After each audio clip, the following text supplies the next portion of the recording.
إلا رهيبة. شوفوا البوتيتا رايحة مهروسة هرس وماخذة كل النكهة. هذا هيجي حلقوم، يابا تحرق حرق. هاي دولمة طبعا. تابعوا الفيديو للنهاية وحتى تشوفون تفاصيلها. شوفوها هاي إلا حلقوم. يلا شوفوا الفيديو للأخير. مرحبا. وصفة اليوم راح تكون هي الدولمة. خليني احكي لكم المواد اللي راح نحتاجها، وطبعا اكيد الكل راح يعرفها، بس اللي انا راح استخدمه سلق، بصل، وايضا هنا عندي ورق عنب. طبعا هذا كان مفرز وذوبته وصار جاهز. هاي بوتيتا راح استخدمها ما بين الطبقات، يعني مجرد فشي اختياري، تقدرون تخلوه تقدرون لا. هنا أنا ايضا عندي تمن. التمن راح يكون حسب رغبتكم انتم. بالنسبه لي افراد العائله انا هنا تقريبا مستخدم كوبين من التمن، احنا 4 نفرات. طماطم قطعها بهذا الشكل. ايضا عندي المعدنوس، عندي شبنت مفرزة، يعني ما جبت التازة يعني او الفريش لان نسيته. وايضا هنا أنا عندي ثوم مقطعة، وايضا عندي كمية قليلة من اللحم. هاي بالنسبة لكل المكونات. وما ننسى هنا أنا عندي البهارات، وايضا راح اضيف لها الملح. هاي بالنسبة للحشوة، يعني بهارات للحشوة. بعدين راح يكون عندنا الصلصة مالتها، ايضا راح يكون بها غير مواد. من راح تشوفون الفيديو راح تعرفوها. طبعا هنا أنا مي حار موجود عندي، يعني حميته مسبقا قبل لا ابدي التصوير. وهسه راح انزل البصل. طبعا حاولت افتح البصل، شفت انه راح يتكسر عندي، فايش راح اسوي؟ راح ادخله مباشرة هنا واتركه شوية لحد ما يبدي يلين حتى افتحن براحتي. طبعا هسه ننزل السلق، ثواني بس مو اكثر.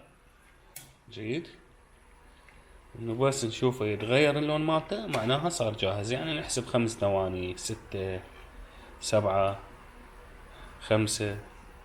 هاي هسه صار 5 ثواني، 6، 7. كمل. هسه عندنا السلق. طبعا بالمناسبة هذا البصل من يعني الحشو مالته اللي بقى البصل اللي سلقناه فرمناه لحشوة الدومة. جيد. هسه هنا راح نبدي نحضر الحشوة. راح نخلي التمن، طبعا التمن مغسول ومنقوع تقريبا لمدة 10 دقائق او ربع ساعة، ما نقعته اكثر.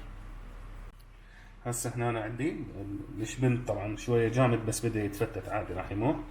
راح اخلي المعدنوس والثوم وياه نزلن هنا كلهن سوية.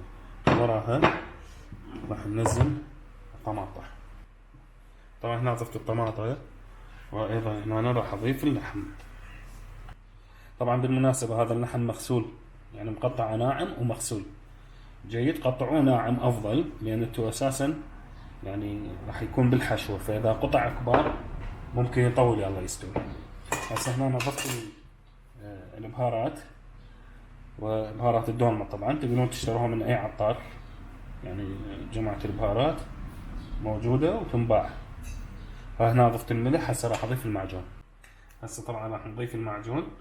انا بالنسبة لي يعني احب الحشوة يكون بها معجون هواية، فراح اخلي 4 خواشيك كبار. ان 4 خواشيك كبار بس بالاسم، طبعا 5 خواشيك لان تارسها ترس. وايضا هنا راح نضيف زيت. ماشي عيني.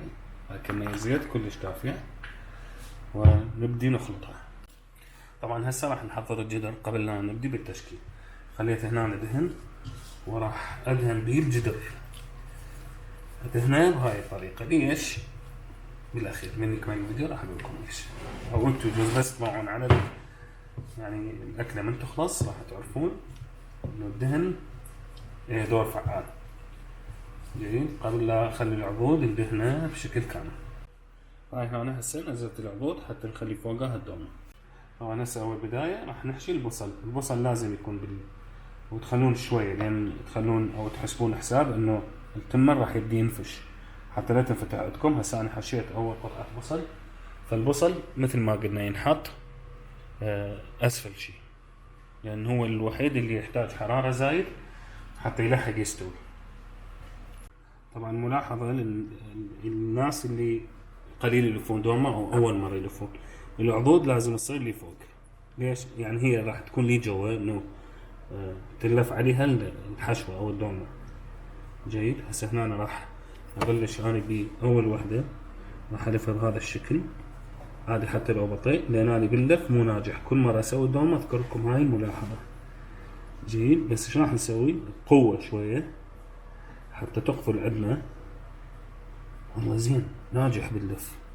طبعا هنا أنا البوتيتا قليتها لحد ما صار لونها ذهبي، وراح اخليها بين الطبقات. تقدرون انتم البوتيتا يعني تحفروها وتحشوها وتريدون بهاي الطريقة. انا اشوف هاي الطريقة اطيب بصراحة، لان هاي البوتيتا راح تمتص كل المونة مال الدولمة. طبعا هسه جاي احضر الصلصة مال الدولمة. هنا أنا خليت مكعب ماجي، حطيت خاشوقة ونص من معجون الطماطة، وايضا هنا أنا هسه اضيف الليمون دوزي. طبعا راح تكون حسب رغبتكم، الحموضة مالته طيبة تكون. وايضا هنا أنا راح اضيف دبس الرمان. بالمناسبة راح ادير مي حار حتى تذوب المكونات يعني بسرعة وتكون الصلصة جاهزة. طبعا مثل ما قلت لكم ضفت مي حار للصلصة، راح اخلطها حتى تذوب بسرعة، خصوصا مكعب الماجي يعني يحتاج مي حار حتى يذوب. طبعا هنا خليت الجدر على النار، راح اخليه على نار عالية بهذا الشكل لحد ما تلشع من جوا، يبدي الدهن يذوب اللي داير مدار الجدر وتلشع. بعدها نزل عليها الصلصة. هاي هسه صارت جاهزة عندنا الدولمة وخلصت.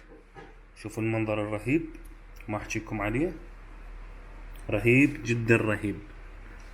اتمنى ان شاء الله رب تعجبكم الوصفة، واذا عجبتكم لا تنسون لايك وشير للفيديو ومتابعة على الصفحة. طبعا هذه الاهم الامور اللي انا اطلبها من عندكم حتى يكون اكو استمرار بنشر المحتوى.